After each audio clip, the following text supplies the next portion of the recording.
Permintaan saya, kalau memang perkara Vina dan Eki ini mau diungkap sesuai fakta, sesuai kebenaran, berhenti saling melindungi. Berhenti melindungi oknum yang melakukan kesalahan, baik itu etik, baik itu kejahatan. Kenapa ini perlu saya pertegas dan saya minta? Karena baru-baru ini ada pernyataan atau press release yang disampaikan oleh Kadip Humas Mabes Polri yang menyatakan bahwa Ibtu Rudiana telah diperiksa tapi tidak ditemukan adanya pelanggaran kode etik. Pak, masyarakat tidak bodoh, Pak. Jangankan pelanggaran kode etik yang dilakukan oleh Ibtu Rudiana, pelanggaran hukum ada, Pak. Pelanggaran administrasi ada, Pak.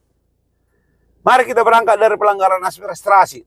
Yang pertama, Ibtu Rudiana melakukan penangkapan terhadap 7 pelaku di depan SMP 11 tanpa disertai dengan surat perintah penangkapan.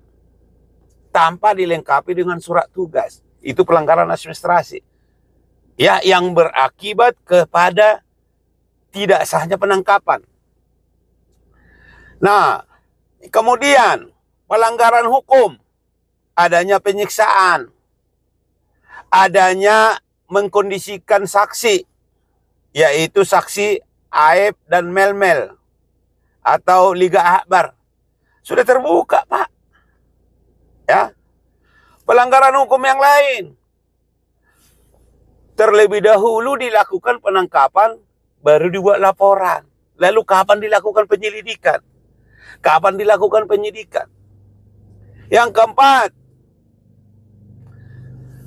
sudah ditetapkan tersangka kepada 8 orang yang sekarang sudah menjadi terpidana itu, baru dilakukan otopsi.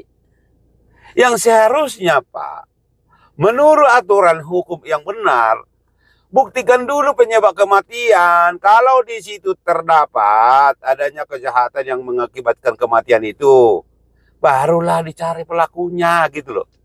Ini terbalik-balik, Pak. Ya kan terbalik-balik. Sementara kan di Polsek Talun itu, pada waktu dibawa ke rumah sakit seketika mayat itu ditemukan di tengah jalan, itu sudah dibenarkan oleh keterangannya Pak Suroto.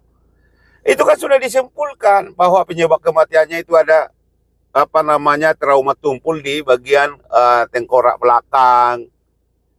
Artinya disimpulkan bahwa itu akibat dari kecelakaan tunggal itu oleh Polsek Talun. Nah, kemudian Ibtu Rudiana tidak terima dengan itu. Nah, semestinya lakukan dulu otopsi. Ya kan? Lakukan otopsi, baru lakukan penyelidikan. Baru cari pelakunya, cari bukti-buktinya, cari pelakunya. Jadi kalau dikatakan tidak terdapat pelanggaran kode etik yang dilakukan oleh Ibtu Rudiana, ini menurut hemat saya adalah upaya untuk saling melindungi satu sama lain. Lalu bagaimana ini bisa terungkap? Tak akan terungkap ini, Pak.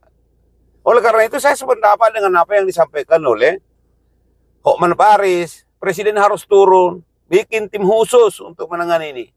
Jangan lagi diserahkan kepada polisi. Kalau ini tetap diserahkan ke mereka, ini tidak akan pernah terungkap. Ini akan terjadi kamuflase. Kamuflase yang saya maksud, yang penting ada orang yang dihukum. Soal itu secara secara fakta, secara bukti, terbukti, itu urusan. Nanti urusannya. Jadi ini kan nggak boleh gitu loh, Pak. Ya, sekian dan terima kasih.